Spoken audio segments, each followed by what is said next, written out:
How's it going, everybody? Welcome to week 6. Last week we are wrapping up here very quickly. Yeah, good job. I know these summer courses are a little intense, 6 weeks, a lot of info pressed in there, but hopefully, again, I think I mentioned this in my email. Hopefully you can walk away from this class knowing a little bit more about sort of the current state of things and how we got here. Especially in the context through the lens of multi-causality, that the world's a complex place. There's a lot of things going on, and there's a lot of causes of why those transpired the way they did, and things that are going on today will, the present will impact the future, and then the future will be the present, and will be in the past, and on we go. So, that's kind of the main points. Yeah, hopefully you can walk away from this class, having a little bit better grasp of world history. That's the main goal. The last assignments here, discussion post 4, is, again, this is kind of, I want you to kind of be thinking world historically. Pick any topic, any contemporary event that you want. And the idea is, how can you try to trace it back to 1500? It's sort of an exercise kind of in multi-causality. How did this kind of come about? What are the global trends, world historical trends that bring about this, that are underlying this contemporary event? And again, I've kept that very broad. Yeah, I want you to pick something pick something you're interested in, and expand on it a little bit more and include a little bit of history there. The two things are: use one primary source. Again, hopefully by walking out of this class, you understand the difference between primary sources, things from the time that talk about that's going on. I think in mine, I used a speech between Bush and Bush and Osama bin Laden in the context in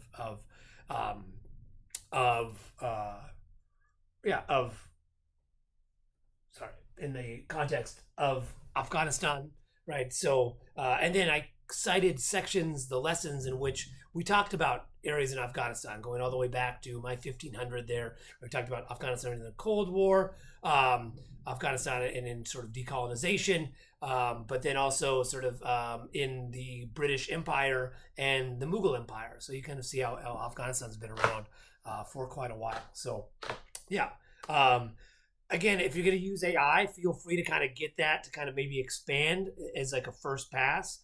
But I do want you to include ideas and terms from this course, right? If AI bumps out a bunch of stuff that we haven't talked about, that's not reflecting any engagement with the course material. So make sure that's very much part of this.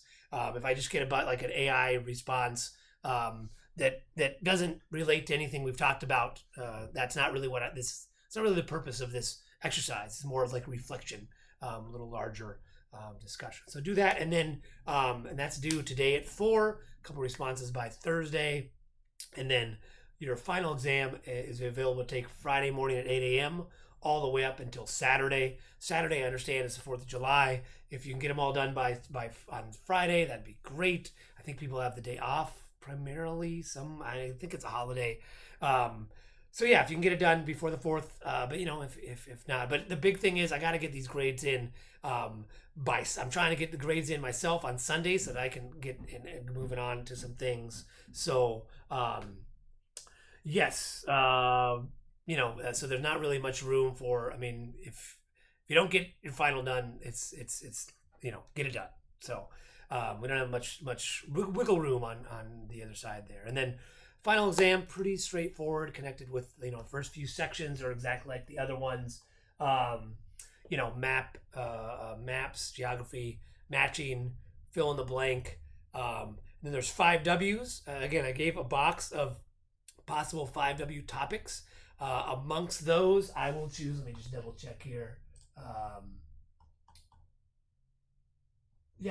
I will pick 7 of those terms, so know those terms a little better. 7 of those terms, and then 4 of them, you answer 4 of them. So again, that kind of helps narrow it down. And the last part is kind of a little bit longer essay, sort of historical essay, where again, I'm going to give you terms, key terms from the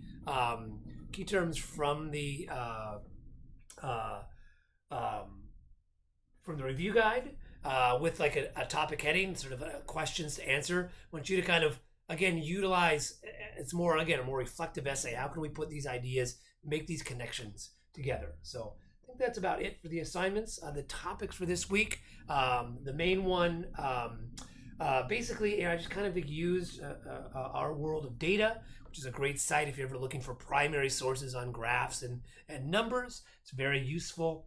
I wanted to kind of show that, because sometimes with history and news, it's sort of this doom and gloom. Oh my God, the world's going to end. But I think it's also important with this data, with these sort of larger macro views of the world and world history, we can really see more clearly, that we live in 2026 is one of the most prosperous, peaceful times in human history. I know it might not feel like that every day, but comparatively speaking, yeah, I mean, we have, the rise of democracies. I mean, our democracies perfect governmental entities? By no means. I mean, they can always be improved, but I think they're better than, full totalitarianism.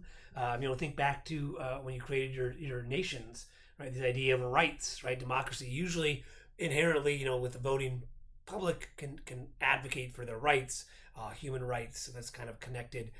So more of that, being literate, literacy rates are getting bigger. That's just going up. Health, people are healthier, they live longer.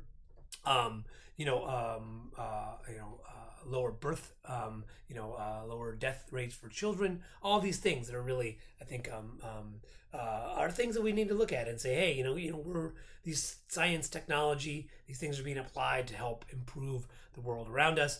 That's not to say that there aren't conflicts going on. I gave a list of them, kind of talked about a little bit in my other supplemental lecture there. Israel, Palestine, and Russia, Ukraine. Again, they're not meant to be comprehensive. I'm just kind of like laying. Just wanted to kind of give some main points, and again, sort of looking through those conflicts through the lens of nationalism and nations, which is a 20th century phenomenon, right? That one of the underlying issues of Israel Palestine is whose nation, right? People from Israel say this is our nation. We were here for a long time. We left. Now we're coming back. We want to create this nation in this region. People of the Palestinians said, "Hey, we were here too. We want our own nation." And it gets obviously becomes more a little more tense with culture, religion, various levels upon that. But there's really nation issue. Same with Ukraine and Russia, right? That there's been kind of border disputes for a long time. In the 30s, Russia went in and took over parts of Ukraine. They wanted to kind of, and then the USSR collapsed. Russia's been sort of slowly trying to rebuild some of its territories. Ukraine is there. And from the Russian side, they say they're taking over these areas that were Russian, bringing them back into the nation. Ukrainians are saying, no, that's our territory. It's part of our nation. So there's kind of issues there. Climate change, global wealth inequality. There's definitely some challenges, but I think hopefully from world history, you've seen that humans are pretty good at rising to these challenges. Is it a perfect world? No, it never will be. Right? Once we solve one thing, something new will come up. AI is a great example of that. These new technologies, right? It took care of some things and made some things very much more efficient. But there's, as we're learning, there's some drawbacks with that as well. So, all right, I think that's it. Have a good rest of your summer.